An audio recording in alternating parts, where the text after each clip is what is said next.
Josh,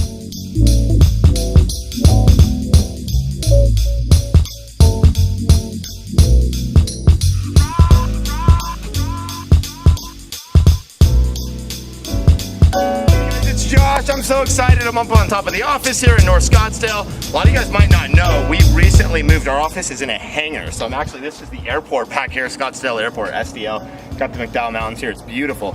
Anyways, guys, I wanted to show you a quick video. I just got notification of a closing, and I wanted to share this experience with you guys because this is something that happens in real estate. And if you're starting out, this might be something you're scared of it happening. What do you do when it does happen, right? So recently we just released a YouTube here in the last week about a deal. It took us 5 months to close this deal. The seller wanted to back out. We had to get attorneys involved.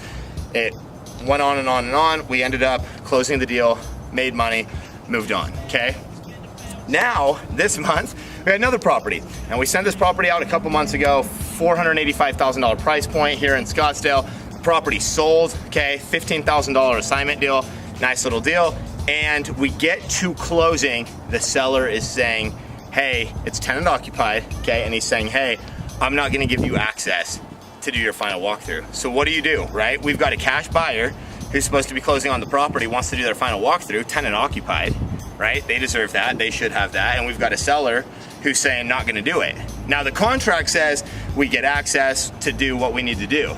But he was upset because he said, well, I already set up one time for a walkthrough with the seller a couple weeks ago, and you guys called me back and said you didn't need it, okay? Now here's what happened. Actually, that's not exactly what happened, and he had actually misunderstood the timeline. He thought he needed to set an appointment when it wasn't necessary. So we told him, hey, we might need to get a buyer in here. We'll give you a heads up. He took the time to prompt call the tenant and say, hey, we're gonna need inside. Did not lock down a time. We called them back and said, hey, we don't need inside now, we might later. That's what he took as, I already set it up and you guys didn't need in, so now I'm not gonna let you in again. We're like, what? So then he's like, nope, you either close or the deal's off. We're like, what? Now this isn't normal, right? Usually sellers, if they want to sell, they want to sell. This is a guy that was a jerk. He was trying to make more money. Okay, North Scottsdale house, high price point, and don't get me wrong, I don't think he was in a distressed situation. We do a lot of deals where they're not in a distressed situation, but they do want to sell. We understand what's going on. We give them an offer they're good with and they move forward. This guy saw an opportunity to try to make more money and started being a jerk, and he was a pain. So we're like, we don't know. So I get on the phone with him. I'm like, because it's turned into a whole cluster. I say, look, give me the seller's number. Let me get on the phone with him. I call him. This is yesterday morning. I say, hey, everything's ready to go. We're gonna close tomorrow, which is early, 2 weeks early. I said, we just need to do a final walkthrough, and then we're good to go. We just need 5 minutes. He goes, no, I already told everybody, no final walkthrough. I already set it up before. Now look, obviously I could tell him like, no, you didn't set it up before. You screwed up, but it wouldn't do any good with this guy. So I'm trying to keep it real, trying to listen to him, right, like you wanna do. Put out the fire, move the deal forward. Hey guys, what's up? It's Joshua Gayman, and I flip houses right here in the Phoenix market. 100% of the deals that I do are wholesale transactions, and people are always asking me, Josh, how do you get deals like this? I'm gonna show you step by step how I do this, how I acquire houses that are off market at a discount for less than they're worth and make a ton of money quickly flipping them to other buyers right in that very same market. Now guys, there's steps on marketing, there's steps on sales, there's steps on growing the business.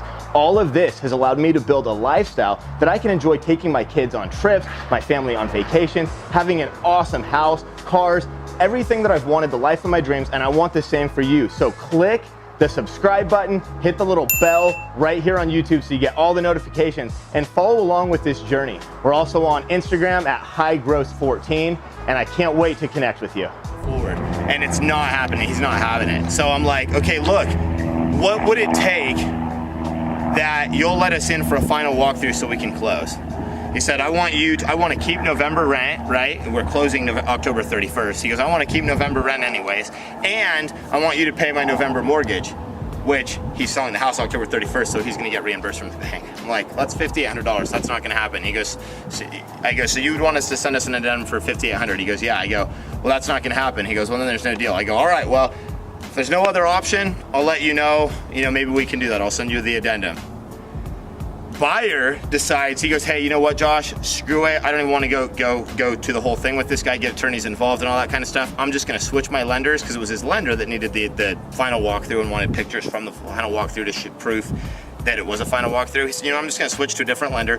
He does a fire drill, gets another lender last night at 7 o'clock. Well, in the meantime, the guy's texting me, are you gonna send me an addendum for 5,800? Are you gonna send me a text from 5,800? So I don't wanna tell him like no and piss him off and have him just be like, well, I'm not gonna close then. Because this guy, like, I don't know what to expect from him. And I'm not gonna tell him, yes, because we're not going to give away $5,800. So finally, he is blowing me up, sends me 30 texts. I kid you not, it was actually 46 by the end of last night, saying, I'm not closing tomorrow unless you send me an addendum for an extra $5,800. I'm like, no, we're just going to close tomorrow. Everything is as per the agreement. We don't need the final walkthrough. I mean, it would be nice, but since you want us to pay $5,800 just for a final walkthrough, like, that's not going to work. We're just going to close.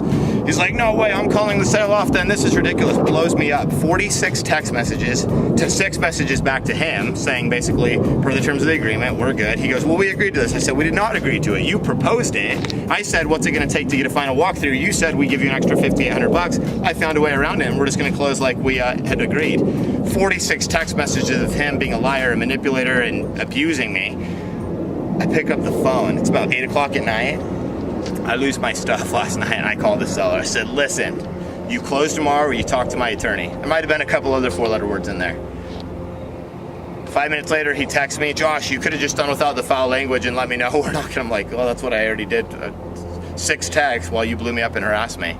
So then today, here we are. We didn't know what we were gonna do. Is it gonna happen? Is the buyer gonna fund on time? Buyer's literally running a fire drill because the seller's saying, if we don't fund by 1 o'clock, I'm halting the sale. Now here's the thing, the seller had already signed everything, and I knew this last night when I was talking to him. Seller already signed everything. Everything was ready except for new documents to come from the buyer's new lender, right? Because he had to switch to a lender that didn't require a walkthrough, so new documents are coming in. So he's literally calling me going, Josh, the new documents are at my office. I'm on my way there to sign right now. I just got off the phone with title. She's sending a courier that's already en route. So by the time I get to my office, I'll sign as they're coming. They'll pick them up. There's a whole fire drill and we close the deal. There's a couple of things here, guys, couple takeaways. One, if the seller continued to do all that kind of stuff, it would have worked, it would have ended up in attorney's hands and we would have saw it out just like the last YouTube episode I talked about, and that's what would have happened. We were prepared for that. Number 2, it usually won't come to that, right? And number 3, you've got to be good either way. If that deal didn't close today, we still wrote a new deal today. We just locked it up. Actually, we're gonna get a contract tomorrow morning, so it's not a 100% done deal, but $60,000 property out in Sun City. It's a deal for sure, right? So the point is, whether we got that deal or we didn't get that deal, we just keep moving forward. You're gonna win some, you're gonna lose some. The ones where you do everything right, you're usually gonna win, even if you have to put a little more work and time into it or protect yourself. But guys, it was a win. It was a win, it was a win. And I gotta be honest, when I went to bed last night, when I woke up this morning, I really did not know if the deal was gonna close. So sometimes you just gotta do everything right, trust the process, have an actual process to trust, don't just wing it, right? So stay and come to the intensive, stay engaged in our YouTube and Instagram. We try to give nuggets and really learn this business. It is a business. And there it is, guys. Congratulations, the deal has recorded. We closed today. So the takeaway is, guys, stuff's gonna get messy, stuff's gonna happen, and sometimes you're caught between seller and buyer and it can get messy. Push forward, keep doing it. Keep qualifying leads, keep making offers, keep pushing out deals. It's a great business. Peace, love, and real estate.